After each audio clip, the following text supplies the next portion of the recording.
नमस्कार दोस्तों, उम्मीद करता हूं कि आप सभी पहले से काफ़ी बेहतर होंगे। और आज हम स्टार्ट करने जा रहे हैं अपना next topic, that is India Bhutan relation.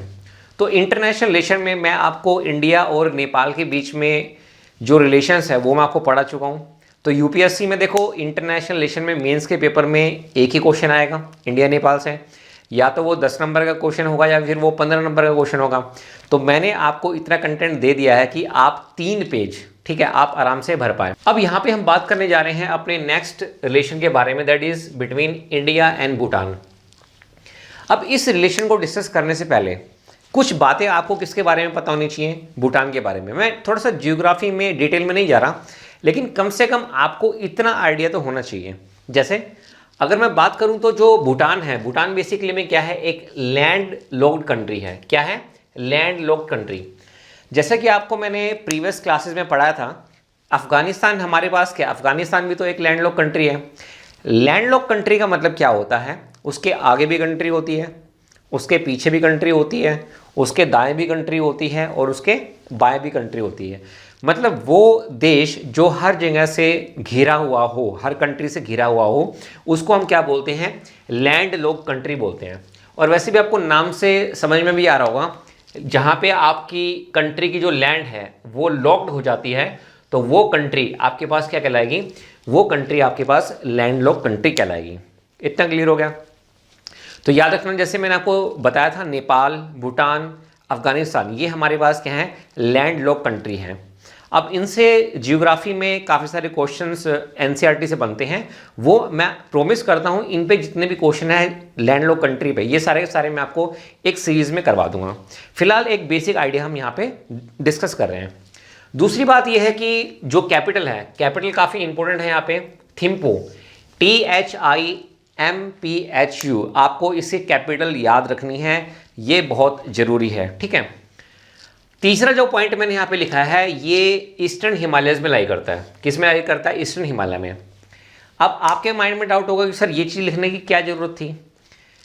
ये चीज़ लिखने की इसलिए ज़रूरत थी क्योंकि जियोग्राफी में जब आप देखोगे ना, प्रीलिम्स की मैं बात कर रहा हूँ, कभी कभी वो एक लोकेशन देता है, तो लोकेशन पे क्वेश्चन तो आप तब कर पाओगे ना जब आपको कंट्री के बारे में पता होगा, ठीक है। तो ये जो कंट्री है आपके पास भूटान, ये बेसिकली में कहाँ पे लाई करती है, ईस्टर्न हिमालयज पे लाई करती है।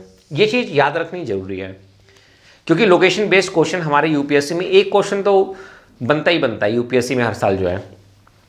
अच्छा, अगर हम बात करना चाहें 2008 की, तो 2008 में, अब ये तो आपको पता कि भाई भूटान में क्या है, मोनार्की है, ठीक है। लेकिन 2000 में क्या हुआ कि आपकी जो एब्सोल्यूट मोनार्की थी, मतलब जो पावर सिर्फ राजा के पास होती थी, अब वो पावर्स उसने क्या कर दी हैं, डिवाइड कर दी हैं। तो जो एब्सोल्यूट मोनार्की थी, अब वो एब्सोल्यूट मोनार्की किस में आपकी तब्दील हो गई है, कॉन्स्टिट्यूशनल मोनार्की में तब्दील हो गई है, ठीक है। तो ये भी आप याद रखिएगा कि 2008 में जो है इट बिकम्स कॉन्स्टिट्यूशनल मोनार्की। इतना क्लियर हो गया?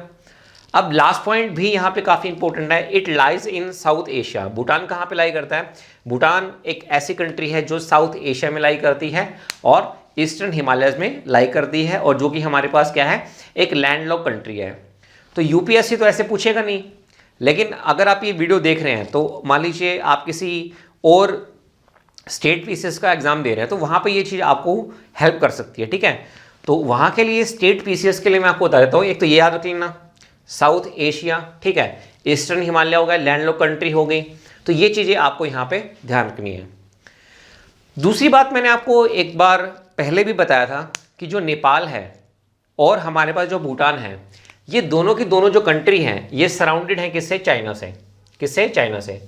मतलब चाइना के साथ भूटान का बॉर्डर भी शेयर होता है और चाइना के साथ नेपाल का बॉर्डर भी क्या होता है, शेयर होता है। लेकिन नेपाल के जो पॉलिटिशियन है ना, वो कभी कभी क्या करते हैं, चाइना का गेम खेलने की कोशिश करते हैं, इंडिया के साथ जो है गेम खेलने की कोशिश करते हैं, चाइनीज़ कार्ड लेके वो जो है। लेकिन भूटान की एक हिस्ट्री रही है, भूटान के हमेशा अगर देखें ना, हालांकि चाइना उसके काफ़ी नज़दीक है, लेकिन फिर भी जो भूटान है, भूटान के जो रिलेशन है वो इंडिया के साथ काफ़ी क्लोज रहे हैं। मतलब मैं आज की बात नहीं कर रहा, अगर आप हिस्ट्री भी उठा के देखोगे तो जो रिलेशनशिप रही हैं वो काफ़ी क्लोज रहे हैं, काफ़ी मधुर रहे हैं, मधुर संबंध रहे हैं। किसके बीच में? इंडिया और भूटान के बीच में। अब ये जो रिलेशन है ये पीपल टू पीपल बेसिस पे नहीं है। ऐसा नहीं है कि लोग मतलब भूटान के लोगों में और इंडिया के लोगों में आपस में प्यार बहुत ज़्यादा नहीं, क्योंकि हम यहाँ पे इंटरनेशनल रिलेशन पढ़ रहे हैं, तो इसका मतलब ये है कि अगर रिलेशन अच्छे हैं तो वो गवर्नमेंट टू गवर्नमेंट के बीच में अच्छे हैं। किसके बीच में अच्छे हैं? Government to government. फाइन, इतना क्लियर हो गया। अब हम यहाँ पे मुद्दे की बात पे आते हैं। जैसा कि मैंने आपको बताया था कि इंटरनेशनल रिलेशन में जब कभी भी आप कोई भी टॉपिक को स्टार्ट करोगे ना, तो वहाँ पे क्या रहेगा, कुछ ना कुछ इशू रहेंगे।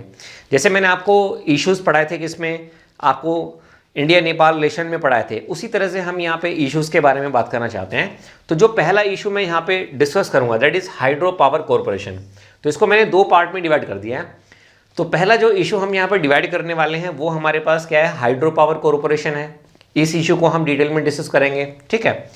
उसके बाद जो सेकंड है हमारे पास, वो हमारे पास क्या है, सिक्योरिटी कॉरपोरेशन है, ठीक है। इसको भी हम क्या करेंगे, काफ़ी डिटेल में डिस्कस करेंगे। तो अगर मैं इंडिया और भूटान के रिलेशन के बारे में बात करना चाहूँ तो मोटे मोटे तौर पे हम इन इश्यूज़ को 2 पार्ट में डिवाइड करते हैं। एक हमारे पास हाइड्रो पावर कॉरपोरेशन होगा, एक हमारे पास क्या होगा, सिक्योरिटी कॉरपोरेशन होगा।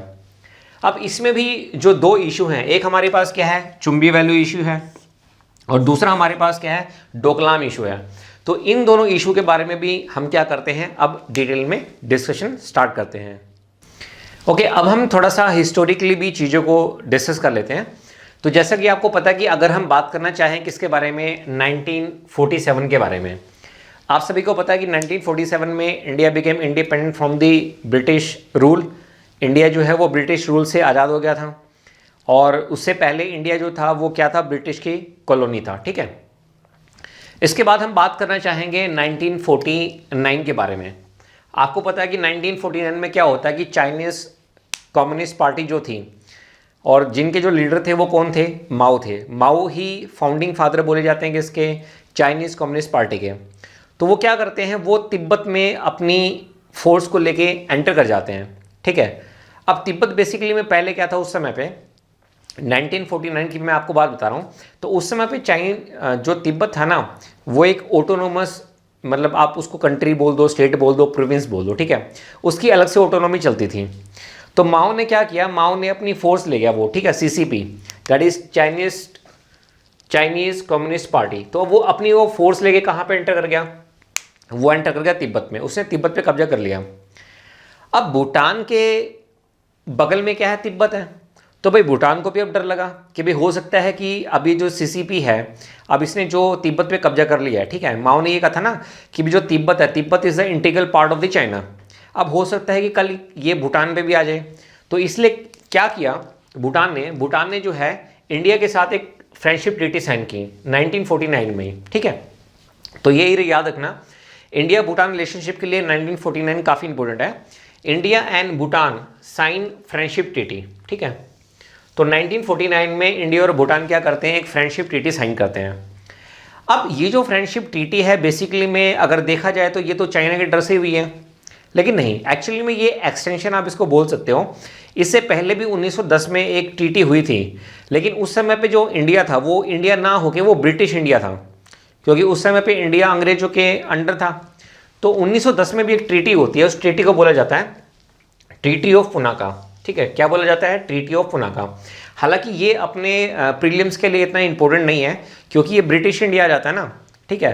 तो आई थिंक यूपीएससी अभी फिलहाल का आप जो पेपर देखोगे ना, तो प्रीलिम्स में आप इसको मत याद रखना, ठीक है। मेंस के लिए ही मैं इस टॉपिक को करा देता हूँ आपको जो है।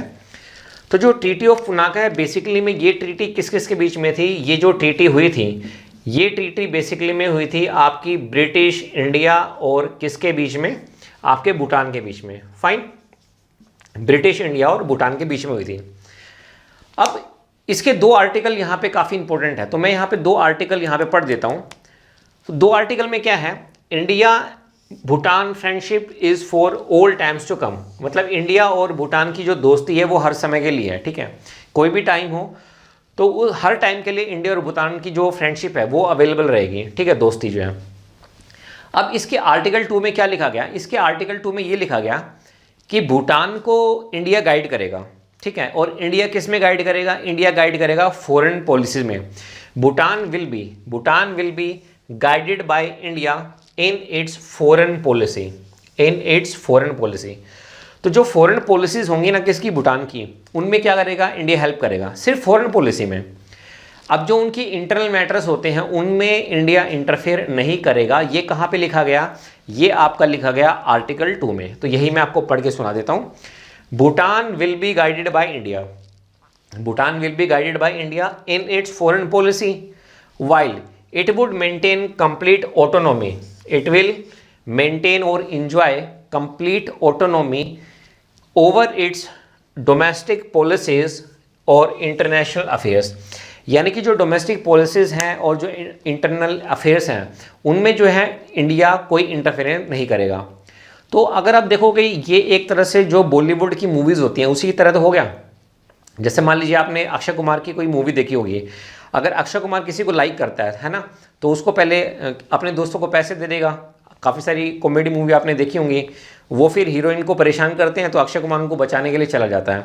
तो ये सीन भी कुछ ऐसा लग रहा है कि जब चाइना में सीसीपी पावर में आती है, ठीक है, वो तिब्बत पे कब्जा करती है, तो भूटान को क्या लगता है, डर लगता है। ऑब्वियसली बात है, भूटान भी भाई उस समय पे इंडिपेंडेंट मोनार्की चलती थी वहाँ पे। तो अगर मान लो चाइना ने वहाँ पे कब्जा कर लिया, ठीक है, चाइना ने वहाँ पे कब्जा कर लिया, तो फिर उसकी ऑटोनॉमी जो है वो डिस्ट्रॉय हो जाएगी। तो यहाँ पे इसीलिए जो थोड़ा सा हिस्टोरिकल जो बैकग्राउंड है ना, ये आपके लिए काफ़ी ज़्यादा इंपॉर्टेंट है यहाँ पे।